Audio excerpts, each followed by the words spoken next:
may sumpa talaga. Anyone and everyone who has ever loved me.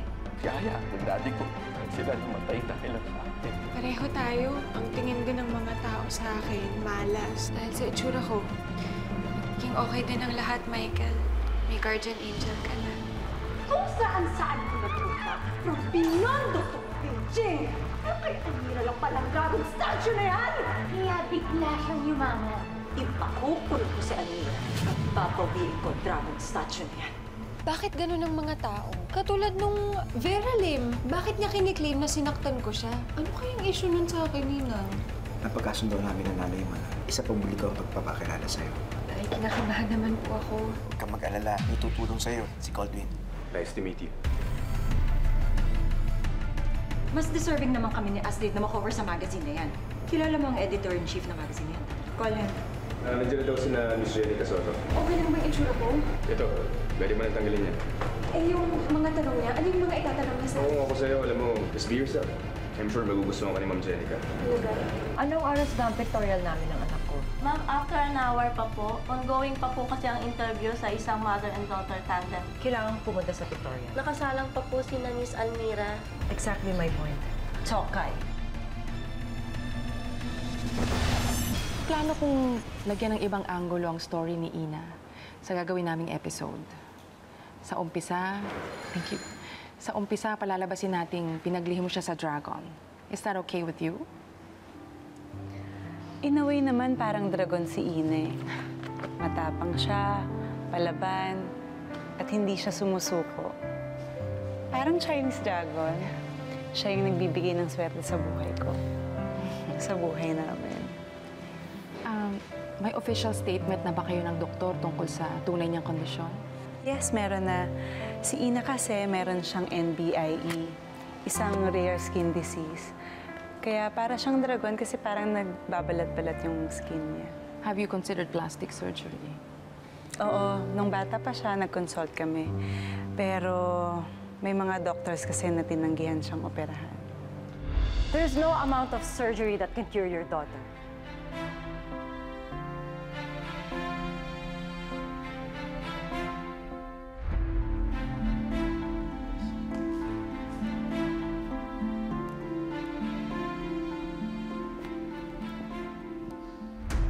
Dahil wala siyang sakit. Huwag kang gumawa ng eksena dito, Vera. Umalis ka na. Alam mo kung anong totoo. She looks that way dahil isinumpa siya. Sumpa na nanggaling sa dragon statue. The statue that you stole from my family. Nay?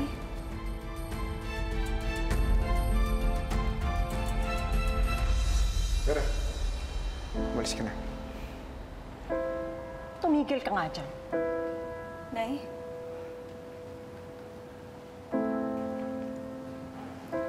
Ano pong sinasabi niya? Anong sumpa? Anong dragon statue? Iha, hindi mo ba alam kaya ka mukhang halimaw ay dahil dito sa nanay mo? Pinagpalit ka niya sa swerte. Vera, sinabang tumigil ka na eh. No! Bakit ba? Dahil ayaw ninyong malaman ng lahat ng tao dito kung ano totoo?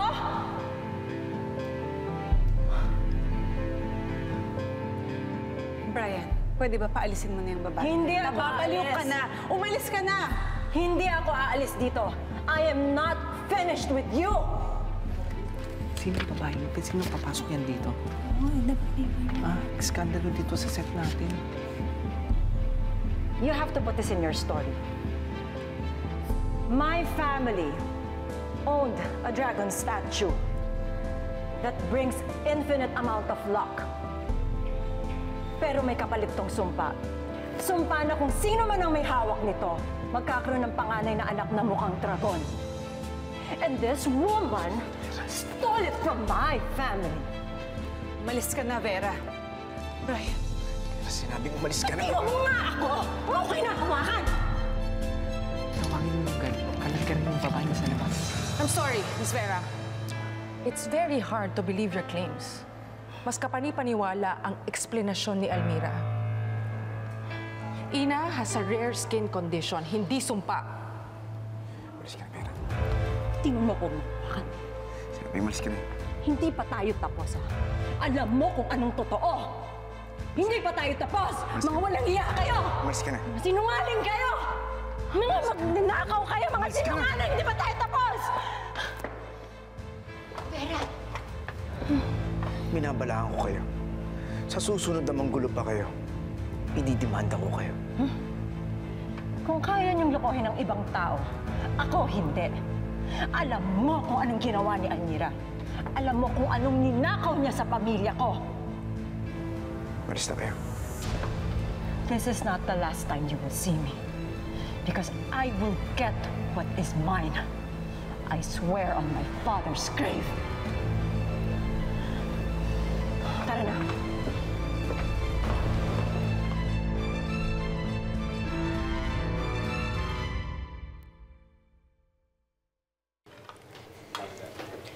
Kaloka? Senadora talaga yung si Vera. Akala ko ba sa Wharton siya nag-aral? Eh bakit puro pang-war lang alam niya sa buhay? Pero Nay, bakit po niya sinabi yun? Kaya po ba ganito ang itsura ko dahil ito yung kapalit ng swerte niyo? Ay, diet pala ako. Sige, kayo na lang muna kumain, ha? Mira. Excuse me. Anak, naniniwala ka ba doon? Sa tingin mo ba, hindi ko nakuha ang lahat ng ito dahil sa sipag at pagpupursige ko? Nakuha ko lang to dahil lang sa isang estatwa? Siyempre hindi, Nay. Bilib na bilib nga po ako sa work ethic niyo eh. Pati ba naman weekends, nagtatrabaho po kayo? Kaya huwag ka naniniwala doon kay Vera. Kasi lahat gagawin nun para pabagsakin ako. Bakit po siya galit na galit sa'yo, Nay? Dati kasi nagtatrabaho ako sa kanila bilang isang kahera. Eh, hindi niya matanggap na umasenso ako ng ganito. Tsaka, naumasan ko pa sila. Dami niya sinasabi na eh. Sabi niya, yung lucky charm daw nila, ninakaw niya daw po kaya sa inyo napunta ang swerte. Tapos meron pa siyang sinasabing dragon statue. Kaya daw po ganito ang mukha ko. Anak, huwag ka masyadong nagpapaniwala sa mga sinasabi ni Vera. Palagi mong tatandaan na mahal kita. At hindi kita ipagpapalit. Lalo na yung kinabukasan mo. Sa swerte lamang sa buhay. Alam ko naman po yun, Nay. Na kahit anong mangyari, yung kabutihan ko pa rin ang uunahin niyo.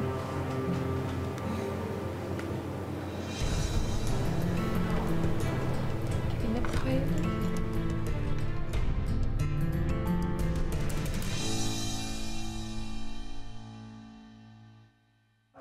Ito na po yung final cut na i-air sa kakwentuhan mo, Jenica Soto Show. Napanood ko na din. And I must say, charming and natural si Ina sa interview. Sana ganyan din ang maging impression sa kanya ng mga tao. Alam mo, Golbin, matagal na namin pangarap na maging normal ang tingin sa kanya. Pero sir, I hope you don't mind. Bakit may mga sinasabi si Miss Vera Lynn tungkol sa statue? Na kaya nagkaganyan si Ina dahil... Huwag mong sabihin, pati ikaw naniniwala sa sumpa. Actually, sir, hindi. Yun naman pala eh. So, walang kailangan paliwanag. Hindi kailangan paniwalaan yung mga sinasabi ng babae niyo. So, paano? Tignan ko muna ito, ha? Sige, sir.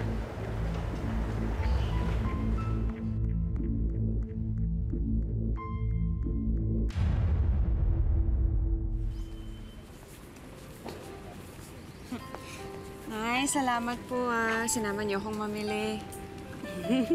Yun ay sobrang saya ko talaga. Ang saya maging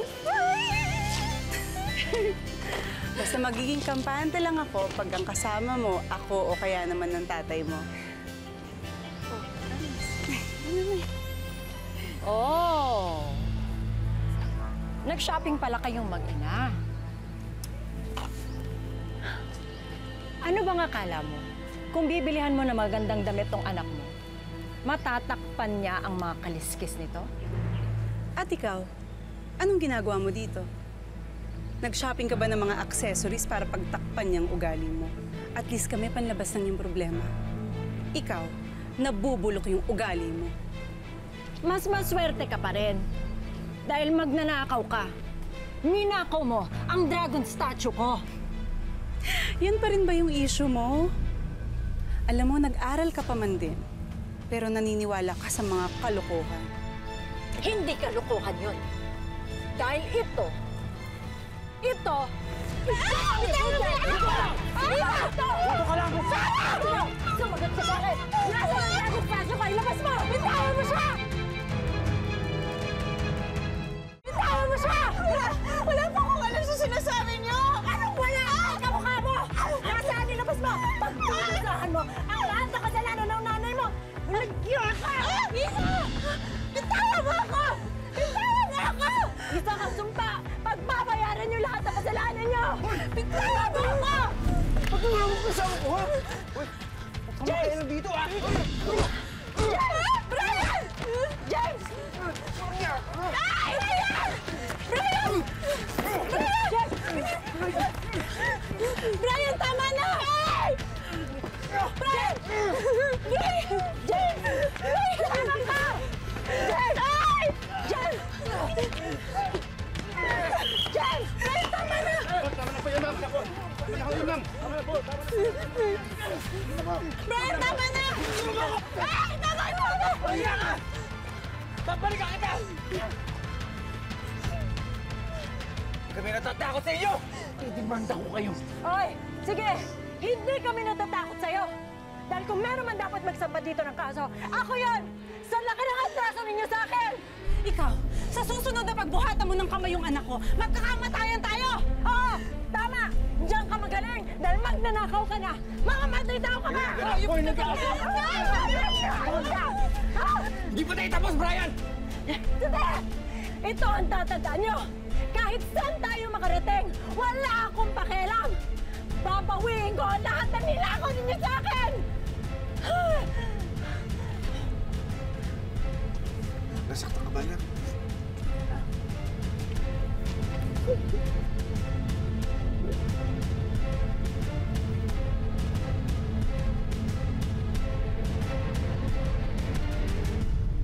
Inanak, sigurado ka ba na okay ka lang?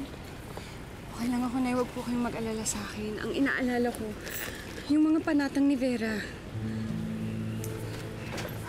Anak, hindi ba nag-usap na tayo tungkol doon? Huwag ka naniniwala doon. Nababaliw na yung babaeng yun. Pero, Nay, pinagbantaan niya tayo. Inaanak, huwag ka mag-alala. Tatawagan ko sa attorney. Hihingi ko ng restraining order para hindi na tayo malapitan ng pamilya ni Vera. Hindi na kailangan.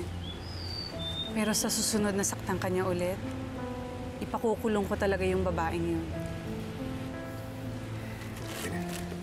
I-added ko na kay Zoe.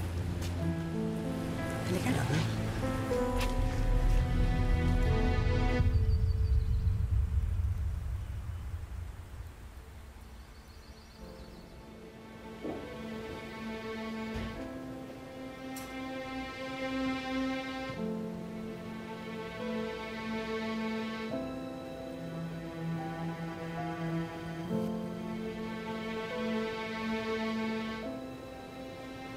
Hindi makakapunta si Vera. Kaya akong pinapunta niya. Hanggang ngayon, hindi pa rin ako makapaniwala na wala na si Matthew. Nakikiramay ako. In fact, nalulungkot ako sa nangyari kay Matthew. Dahil sa pagkamatay ni Matthew,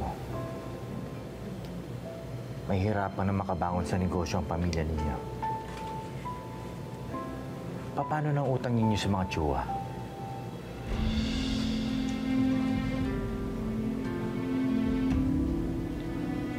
This is not the place to discuss this, James. Hayaan mo muna akong magluksa. Xiangyi, si Xiangyi. May obligasyon ka na dapat bayaran, Rebecca. At malapit na ang deadline. Kung ako sa'yo, kikilos na ako. Where else?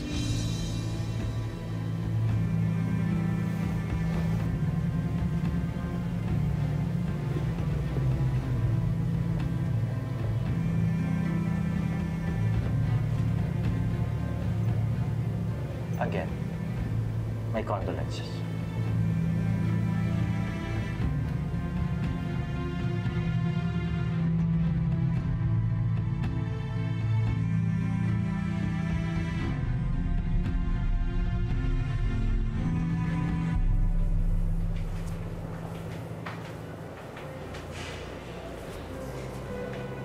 Michael. Hey. Anong ginagawa mo dito? May iniintay ka ba? Iwas gulo. Well, Ama made it clear na ayaw niya ako makita. Huwag mo nang damdamin yun. Alam mo naman kapag galit ang isang tao, mayroon siyang mga nasasabi, pero hindi naman niya minimin yun. Tsaka, apo ka nun. Mahal ka nun. Well, not my Ama. Trust me. Noon pa lang, tayo na sa akin nun eh. She hates my guts. Kaya it'd be pointless to even try. Kaya, lalayo ka na lang? Aalis ka? Yeah, I suppose. Alam mo ba, nung nawawala ako, grabe, takot na takot ako nun. Akala ko kasi hindi na ako makakauwi sa amin eh. Pero, naalala ko yung sinabi mo sa TV. Sabi mo, anything is possible as long as you believe. Napanood mo pa yan, ha? Oo naman. Huwag kang susuko. Tiwala lang. Kaya, huwag kang susuko. Maayos din ang lahat. Kailangan ka ng Dragon Boat team mo. Okay? Oo, eh. Sabi mo eh. Anyway, punta na ako sa nanay ko. Sige.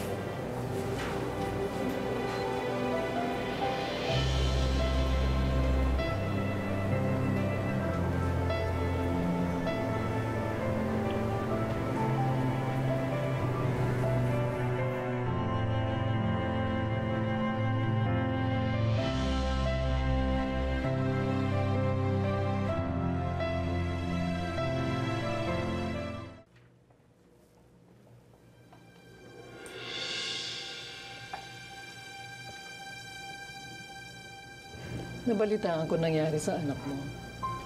Kakaiba nga siya. Pero hindi siya dapat husgahan. Mabait ho talaga siya.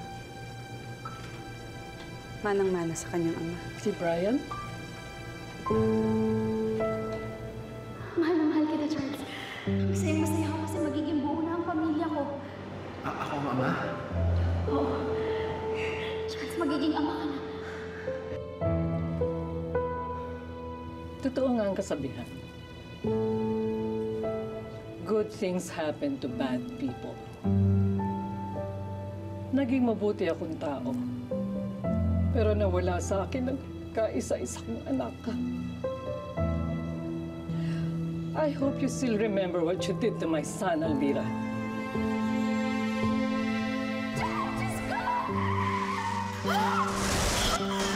Hindi mo kailangan tumakas dito. Dito lang ako! Hindi mo tuwala ka lang sa baby natin, ha?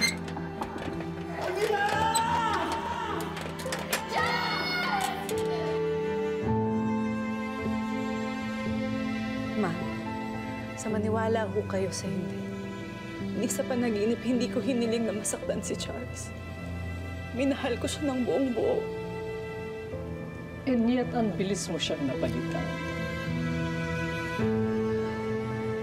Mabuti na lang at bago namatay si Charles, naiwanan niya ako ng isang apo. Every day, I thank God for Astrid. Siya na lang ang pamilya ko ngayon. At siya lang ang dahilan kung bakit buhay pa rin ako.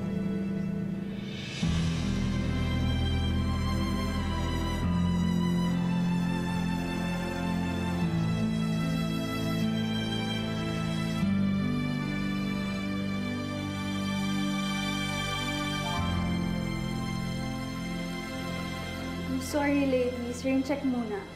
I have to be a supportive girlfriend. Well, anyway, ilang days lang naman tong week na to. After this, makakapag-party na tayo, alright? Sana maging okay na siya. Aray ko! Saka! How dare you! Sorry po. Hindi ko sinasadya. It's you! Ikaw yung babaeng dragon na kinapupusita ng mami ko. Ha?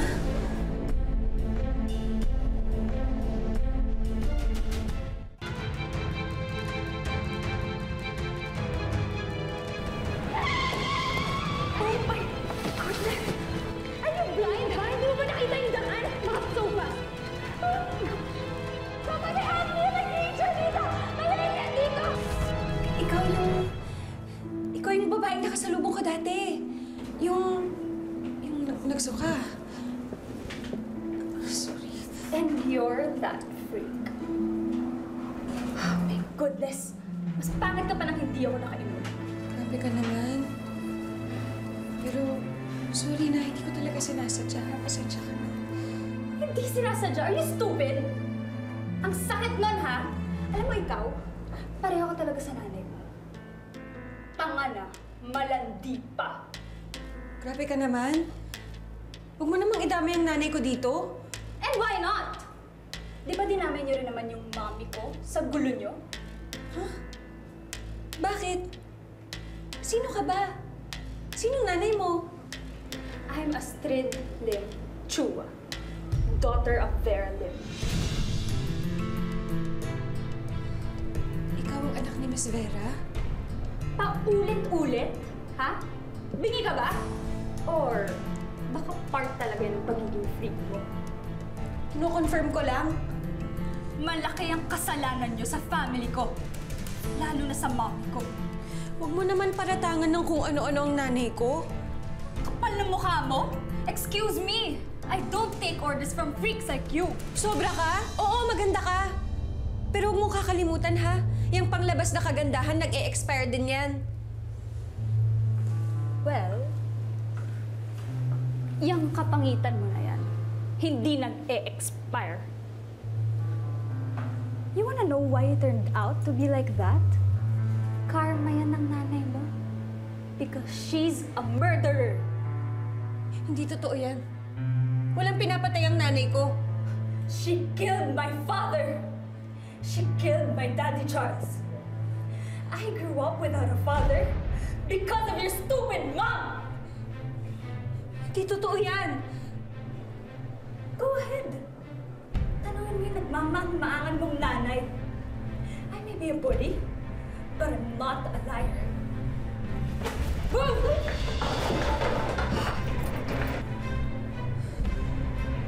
Sino si Charles?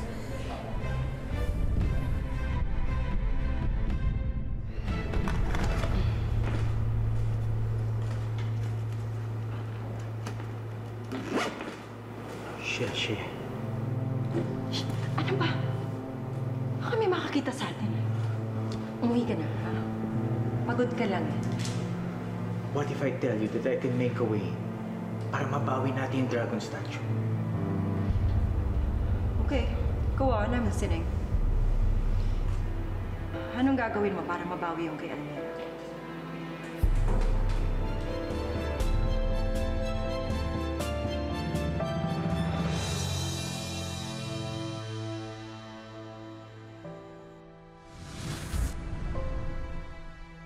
Mahal na mahal kita, Almira.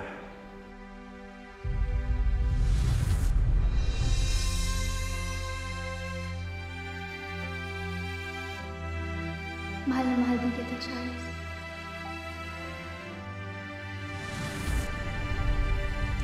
Na